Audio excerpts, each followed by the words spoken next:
Welcome to Luca and Miguel. Enjoy the video. You start by locking the essentials. Make sure your game is updated and your account linked, because once you pull, recovery is harder.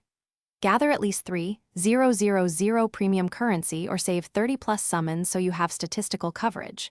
Next, check banner dates and pity rules. Knowing how many pulls reset pity will shape your plan. Once done, position yourself during boosted rates. This increases odds.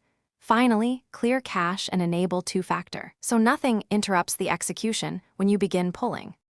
Now you execute a disciplined pull strategy. Start with soft pulls to test luck, then commit to consistent 10x or single pulls based on pity mechanics.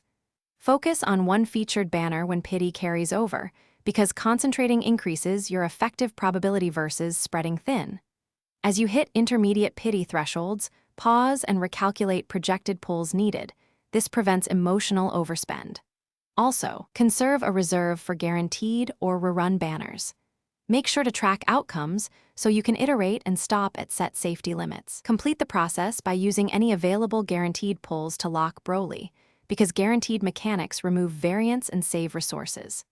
After final pulls, verify the character is in your roster, then level and slot them immediately to avoid accidental sale.